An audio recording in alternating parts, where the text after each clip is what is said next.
Hello बच्चों, कैसे हैं आप सभी? आशा करते हैं आप सभी अच्छे होंगे।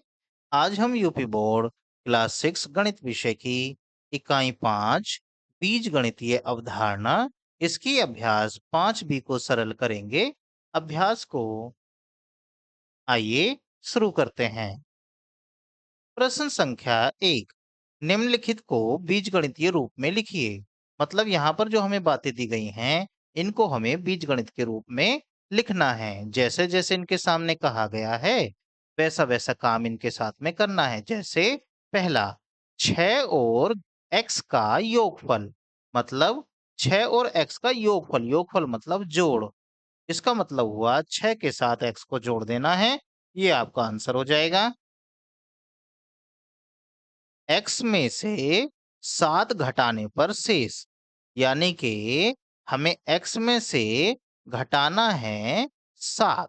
ये हमारा इसका आंसर हो जाएगा। अब इसे देखिए, x का 5 गुना, 5 गुना से मतलब है x में गुणा करनी है 5 से। जैसे ही 5 में x की गुणा करेंगे तो हो जाएगा 5x। ये आपका इसका आंसर हो जाएगा। अब x का 1/3, 1/3 का मतलब है x में गुणा करनी है किससे? 1/3 से। इसी को 1/3 बोलते हैं। अब देखिए, जब गुणा की जाती है इसके नीचे 1 लगा लीजिए, ऊपर की ऊपर नीचे की नीचे। x की 1 में करेंगे तो x एकम x, और नीचे 3 की 1 में करेंगे तो 3 एकम 3। ये भी इसका आंसर हो जाएगा। आइए दूसरा प्रश्न देखें। प्रश्न संख्या 2, निम्नांकित कथनों को संख्या, बीजों और मूल संक्रियाओं के चिन्हों की सहायता से व्यक्त कीजिए। मतलब यहाँ पर कुछ बातें हिंदी में लिख कर दे रखी हैं, हमें उनका इस्तेमाल करना है और इसको संख्याओं के रूप में, बीजों के रूप में, या फिर उनकी जो मूल संक्रियाएं होती हैं उनके चिन्ह लगाकर व्यक्त करना है। वृत्त का व्यास उसकी त्रिज्या का दूना होता है। देखिए, ये सामने आपके एक वृत्त बना हुआ है। इस वृत्त में ये जो बिल्कुल बीच वाला बिंदु होता है, ये कहलाता है केंद्र। और केंद्र से हम जब इस परिधि, इस चारों जो चक्र बना हुआ है, इसे बोलते हैं परिधि। केंद्र से परिधि को मिलाने वाली जो रेखा होती है, ये कहलाती है त्रिज्या। त्रिज्या को इंग्लिश में बोला जाता है रेडियस। इसीलिए हम इसको आर से भी लिखते हैं। अब कहा जा रहा है, पहला प्रश्न देखिए, वृत्त का व्यास उसकी त्रिज्या का दूना होता है। जो व्यास होता है वो क्या होता है कि वृत्त पर एक कोने से शुरू करना है। बिल्कुल सीधी लाइन बीच में से होती हुई दूसरे कोने पर जाकर मिला देना है। इस तरीके से जो लाइन बनकर आती है, ये कहलाती है वृत्त की व्यास। अब हमसे कहा गया है, वृत्त का जो व्यास होता है वो त्रिज्या का दोगुना होता है। व्यास को डायमीटर कहते हैं, इसे डी से लिखा जाता है। आइए पहले का आंसर लिखते हैं।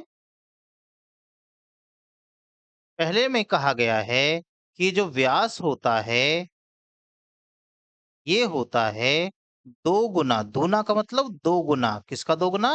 त्रिज्या का। अब देखिए, व्यास को हम लिखते हैं डी से, कैपिटल डी लिखिए या स्मॉल डी लिखिए, बराबर 2 गुना त्रिज्या को हम लिखते हैं आर से। तो हम इसको ऐसे भी लिख सकते हैं। ये इसका आंसर हो जाएगा जो हमसे पहला पार्ट पूछा गया है। दूसरा, वर्ग का परिमाप उसकी एक भुजा का 4 गुना होता है। मतलब परिमाप जो होता है, दूसरे का आंसर लिख रहे हैं। वर्ग का परिमाप, ये जो कह रहे हैं पहले उस बात को लिख लेते हैं। वर्ग का परिमाप जो होता है वो क्या होता है? उसकी एक भुजा का 4 गुना। वर्ग की चारों भुजाएं बराबर होती हैं, यानी कि 4 गुना होता है किसका? भुजा का।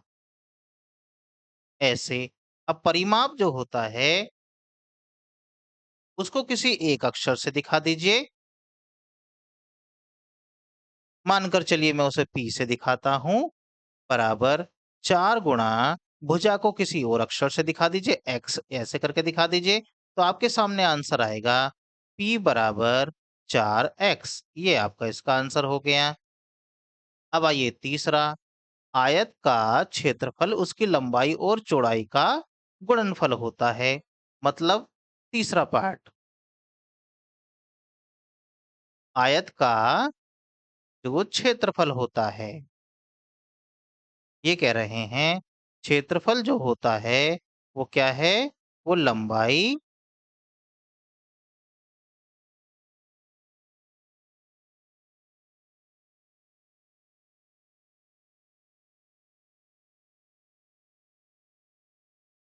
और चौड़ाई का गुणनफल होता है। ऐसे लिख सकते हैं, क्षेत्रफल को एरिया कहते हैं, ए से लिख सकते हैं लंबाई होती है लेंथ एल, ये होती है बी। इस तरीके से भी इसे लिखकर दिखाया जा सकता है। अब आइए चौथा पार्ट इसका क्या कह रहे हैं, वो है लाभ जो होता है विक्रय मूल्य और क्रय मूल्य के अंतर के बराबर होता है जब विक्रय मूल्य क्रय मूल्य से अधिक हो। मतलब जो लाभ होता है,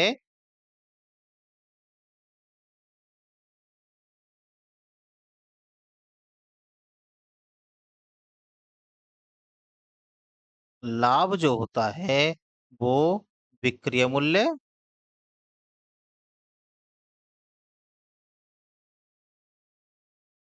और क्रय मूल्य का अंतर होता है। विक्रय मूल्य आपका ये रहा, क्रय मूल्य आपका ये रहा, अंतर के लिए घटाने का निशान लगा दिया। लाभ को कहा जाता है, देखिए, प्रॉफिट। विक्रय मूल्य को आप किसी भी अक्षर से दिखा दीजिए, मानिए x, और क्रय मूल्य को आप किसी दूसरे अक्षर यानी कि y, इस तरीके से भी लिखकर दिखा सकते हैं। ये आपका आंसर हो जाएगा। आइए अगला देखें। प्रश्न संख्या 3 का पहला, एक टोकरी में 50 आम हैं तथा दूसरी टोकरी में x आम हैं।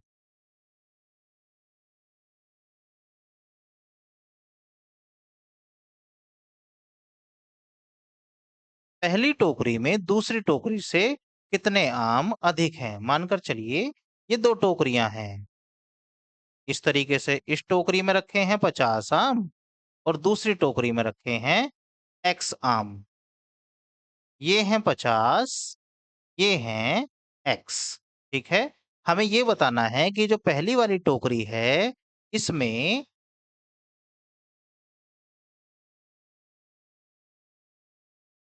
हमें ये बताना है, ये जो पहली वाली टोकरी है, इसमें इस दूसरी वाली टोकरी से कितने आम ज़्यादा हैं। देखिए, अगर यहाँ पे x ना लिख के कोई संख्या लिख जाती, तो हमें डायरेक्ट ही पता चल जाता। अब थोड़ी देर के लिए x को भूल जाइए, कोई संख्या मान लीजिए। जैसे अगर यहाँ पे 50 हैं, यहाँ मानिए इसमें है 20। अब बताइए इस वाली टोकरी में इससे कितने आम ज्यादा हैं? तो आपको सीधा-सीधा नजर आ रहा है, यहाँ 50 हैं, यहाँ 20 है, तो इसका मतलब इसमें 30 आम ज्यादा हैं। अब 30 आम कैसे पता किया आपने? आपने ये जो 50 दे रखा था, इस 50 में से ये जो 20 दे रखा है, इस 20 को आपस में घटाया। घटाने के बाद आ गया 30। आपको पता चल गया इस वाली टोकरी में कितने, 30 आम ज्यादा हैं। अब यहाँ पे थोड़ी देर के लिए 20 ना देकर x दे दिया है, तो काम तो अब भी वही करना है, घटाने वाला। तो 50 में से x घटा देंगे तो जितना भी आएगा उतने ही आम इस वाली टोकरी में ज्यादा हो जाएंगे। तो यहाँ हम आंसर जब लिखेंगे तो लिखेंगे पहली टोकरी में आम, पहली टोकरी में आम। पहली टोकरी में कितने आम दे रखे हैं? वो हैं 50। दूसरी टोकरी में कितने दे रखे हैं? दूसरी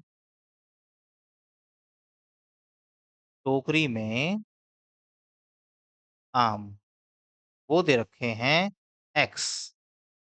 अब हमें ये बताना है पहली टोकरी में दूसरी टोकरी से कितने आम ज्यादा हैं। तो पहली टोकरी में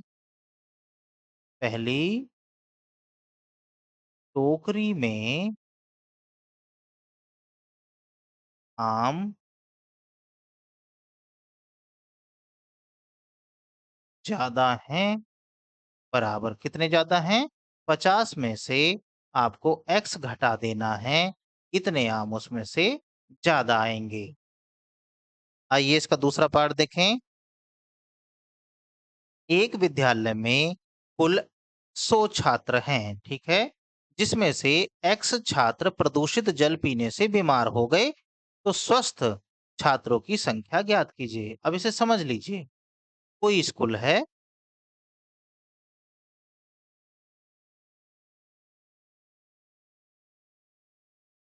इस स्कूल में 100 बच्चे पढ़ते हैं। अब 100 बच्चे में से x बच्चे पड़ गए बीमार, तो कितने बच्चे ऐसे हैं जो बिल्कुल स्वस्थ हैं, मतलब उन्हें कोई बीमारी नहीं हुई? अब x ना होके कोई नंबर होता, मानो 30 है, तब आप बड़े आराम से बता देते कि 100 बच्चे हैं, 100 में से 30 पड़ गए बीमार, तो बाकी कितने बच गए? 100 में से 30 जाएंगे तो बचेंगे 70। इसका मतलब 70 बच्चे ठीक हैं। तो जैसी संख्या आई तो आपने तुरंत बता दिया।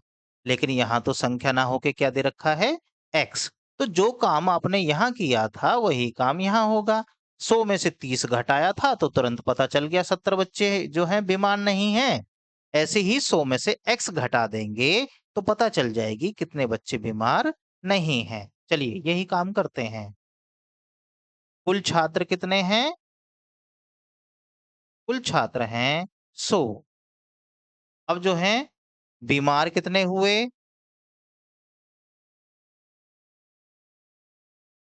कितने बच्चे बीमार हो गए हैं? वो हो गए हैं x। तो स्वस्थ छात्र मतलब जो बीमार नहीं हुए, उनकी संख्या निकालनी है तो 100 में से घटाना पड़ेगा x को। 100 में से x घटा देंगे, ये आपका आंसर हो जाएगा। आइए अगला प्रश्न देखते हैं। प्रश्न संख्या 4 ये कह रहे हैं संलग्न चित्र में आयत की आसन्न भुजाएं, मतलब हमें जो सामने चित्र दे रखा है, इस चित्र में आयत की भुजाएं दे रखी हैं। कितनी कितनी दे रखी हैं वो? x मीटर और y मीटर। ये वाली भुजा जो दे रखी है, ये इन्होंने दे रखी है x मीटर, और ये जो वाली है, ये दे रखी है y मीटर। अब हमसे आयत का पूछा जा रहा है परिमाप। पहले तो परिमाप समझ लीजिए होता क्या है।